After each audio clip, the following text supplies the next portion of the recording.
What's up, y'all? Welcome back. We got to talk about Longshot and 40 Smith & Wesson. I don't want you to blow up your guns, so stay tuned.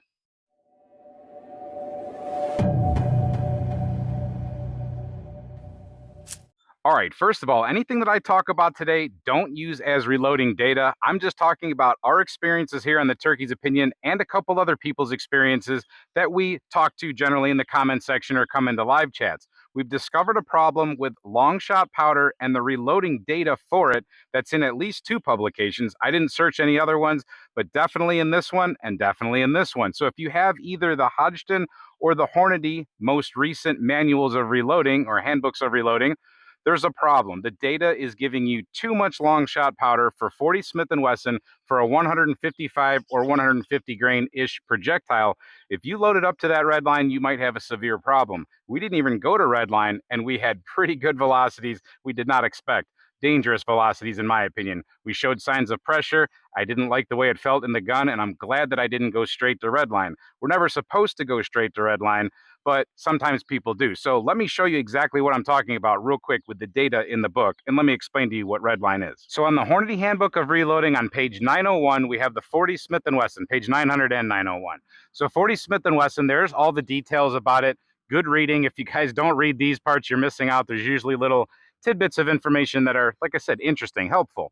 But here we go. Here's the 40 Smith & Wesson cartridge, and we have it currently loaded with a 150 grain Nosler jacketed hollow point. Let me get my hand out of the way so you can see it. So the data for that can relate pretty close to the 155 grain Hornady XTP round. When we load that round up, if you look right here, we have Longshot powder. And if you go ahead and follow the line, you can start at 6.6 grains and you'll get 1,000 feet per second right up here. Now, as you incrementally move up to 7.1 grains, 7.6 grains, 8.1 grains, you'll notice that you increase in feet per second or velocity. Now, when we talk about red line, you're starting to run into red line numbers here, or the red boxes for some of these powders. So certain powders reach the red line first. Let's say accurate number 5 will reach red line at 8.4 grains. That's when this round is becoming a little bit close to overpressure, or at least too much pressure. They don't want you to push it any far as the reloading data. You should never start at red line because you could have a kaboom if something goes wrong. You're always supposed to kind of work up from the minimum or somewhere in the middle and go up to red line max. You're not supposed to, according to the book, go past red line. Many hand loaders do. So I just wanted to give you the information of what red line means.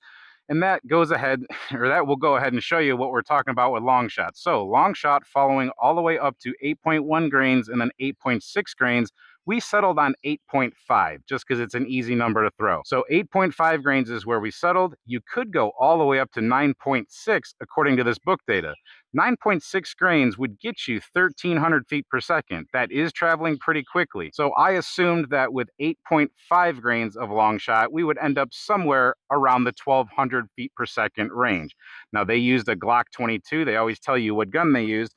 They used a Glock 22. We were using an M&P. Might as well just put it right in front of you. We were using an M&P 40 metal. So this gun handles 40 Smith & Wesson really well. And when we tested it out of this gun, boy, did we get a velocity spike, and boy, did it not feel so good. And I know somebody's already saying, well, you had a problem because you didn't use the right bullet. Okay, well, now we're in the Hodgdon manual, and here's 40 Smith & Wesson, page 153 for reference.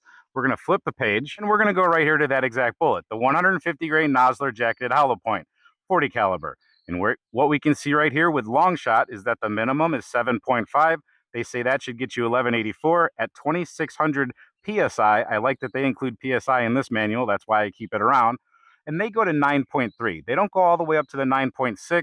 They're always a little bit more conservative in this manual, but they claim that that could get you 1320. So their information and Hodgdon, with Hornady's manual, they don't even really match up on their velocity expectations. So that shows some inconsistency right there. But what I'm really looking at is this 33,600 PSI right here. That's where you don't want to go above. Now, we have the same cartridge overall length for both. And both of them actually call for a Winchester small pistol primer. And I believe that's actually what we're using here. And trust me, I've confirmed twice now that it is definitely Longshot powder in there. We didn't screw that up. And I've poured out the powder, and I'll show you right here a picture of the latest pour we just did 2 minutes ago. This one landed at 8.4. So actually, it was with a powder thrower. So they're going between 8.4, 8.5, 8.6 at the max, but definitely within a safe range according to the data. Now, I don't want to go ahead and test this again out of my M&P metal. Like I said, it didn't feel good, and it's definitely not correct. What I'm going to do is I'm going to go ahead and I'm going to put that in, and I know some people are going to automatically tell me I'm an idiot.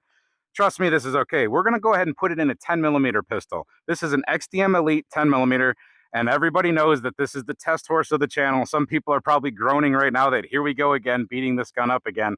But it can take anything. It's a 10mm, and since this stuff is kind of traveling like 10mm or exploding in there like 10mm, let's go ahead and put it in a 10mm. It'll hang off the extractor, no big deal. Who cares if it damages the gun? But it's not going to. We just want to capture the velocity. This is a 3.8-inch barrel, close enough to that 4.25-inch barrel that we would get out of an M&P or a Glock. We're going to run it through a Garmin chronograph, and we're just going to see. All right, so as I load up a few rounds for testing, I do want to point out that this is not a hit piece at all on Hodgdon and their manual, Hornady or their manual, Longshot in their powder, Nosler in their rounds, anything, or bullets, anything like that. I just want to show you that there could be something wrong with the data. And honestly, I called Hodgdon about this, or Hornady, and asked them about this loading data. I didn't call Hodgdon, but I called Hornady because they have it in their handbook. And they said that the data is correct according to them. So right off the phone with them, they said, I showed them the page. I asked them specifically 40 caliber. We flipped to it together. They said, nope, that is totally good data. I said, okay, I guess this is just my experience. They don't know who I am when I called. I'm doing this for you guys to show you this. Again, not a hit piece. It's just basically a safety thing, an FYI. Let's get to shooting. And on top of this, this has been confirmed. I think I mentioned it in the beginning. We have had commenters and people I have emailed back and forth that watch the channel. They have confirmed this same type of anomaly when they reload using the same data. So with the Garmin set, I don't even really care how far we are off that plate. It doesn't matter, but watch the gun. Let's see what kind of a reaction we get, and then let's collect the data. And we better put one in the chamber. That is a pretty violent 40 caliber out of this 10mm. We have 1287.1 out of this barrel, so that shows you that's pretty spicy for that loading according to that data. Let's do it again. That is very warm ammunition. We have 1277.7. I mean, it hits the target.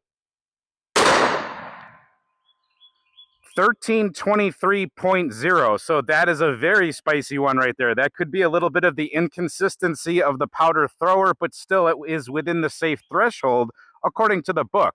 That's very powerful. 1305.3.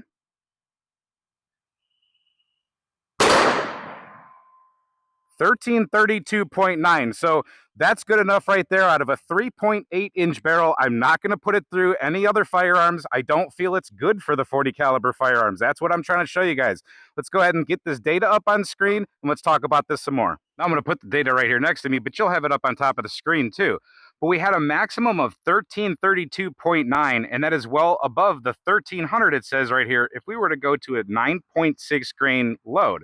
Our minimum was 1277, and 1277 would have put us right in here nonetheless, somewhere right underneath that red line mark. So something is definitely off. Let me show you the primers. All right, you're going to notice on this piece of brass right here, there's what I call donuting. So you see that shiny circle around the crater of the primer punch right there. That's not really supposed to be backing out so much. So that is a sign of overpressure. We don't have bulging in this case because the XDM has really good chamber support. If it was a Glock, and I'm not picking on Glock, but certain older generations of Glock have unsupported or unfully supported chambers, non-fully supported chambers, you would definitely probably have a blowout there at the base. You would see what's called the Glock smile. So this is very on the line of pressure. We're getting close to popping a primer. And what we have here is exactly that. That is a popped primer. Now it's not, or not a popped, but a pierced primer or a blown primer. It didn't back out of the cartridge itself. It's not lost in the gun like sometimes happens with overpressure rifle cartridges in ARs and things, but it remained in the gun because it stayed against the breech face. It got the donut, but it went one step farther. The hot gases from that, in my opinion, overpressured cartridges started to back out of the primer. So the primer struck, it created the dent, but that is a weak spot. So then the gases pushed back, and it was enough to actually kind of plasma cut a little hole in that primer. That's the best I can explain it. And then that little donut, anytime you see that, that is because that is trying to push back against the breech face as the breech of the gun is opening up, and it kind of swipes it, and it does like almost a shave. So these are definitely Overpressure, in my opinion, you never want to see pierced, popped, or whatever primers. That's really bad news. If we were to go to full pressure, that load data that they gave us, red line, I think we would have a serious problem, at least in a 40 caliber gun. But I'm pretty sure we might see some bad signs even in that 10 millimeter. And speaking of 10 millimeter, let's take a look at this data really quick. So here in the Hornady book is the 10 millimeter auto. We're using a Colt Delta Elite 5-inch just for reference, but Winchester large primer, nothing special there. A Hornady case, because it's Hornady, of course. But we have over here no information for a Longshot in the 155 grain range. So at least it's not being used there. However, down here with the 180 grain range bullets, we do have some Longshot data. It goes all the way up to 8.2 grains. So that's interesting. I don't know where that would exactly end up, but we had about 8.4 grains in that 40 Smith & Wesson with a 155 grain round. So we have extra case capacity in there for the powder, but I'm not sure how that data would react with a heavier bullet. I'm not going to try it. Again, I don't know what the exact anomaly is. We might have an odd batch of powder, but that means other people that we know have the same odd batch of powder or something close. Something may have changed in the manufacturing of this product. We really don't know what happened, how things are not matching up. If you have any ideas, if you've experienced this, good or bad, maybe you've not experienced this with that data, please let us know in the comments. I'd really like to figure it out, especially because Hornady says that there's not a problem. There's definitely a problem. My wrist still stings from shooting that other one, and I'm not even a baby about things. It just doesn't feel right. So again, not a hit piece on anybody. This is a reloader safety video, and this is just another reason why when you're reloading, pay attention to that rule about never going straight to red line. We all like to cheat, and we all pretty much feel like we know what we're doing a lot of times. Sometimes it's not a good idea. This is a perfect example of why you should just take a minute, work up a couple loads in the medium range round, and do it. I jumped straight to medium range data right there. According to what just happened today, I should have started at the total bottom. Can you imagine if I went straight to red line? I would have destroyed one of my Smith & Wesson M&Ps that I love so much. Thank you for watching this video. Share it with somebody who reloads 40 Smith & Wesson. Help them out. Hope to see you at the next video. And until then, stay safe, have fun. Definitely stay safe reloading and keep on shooting.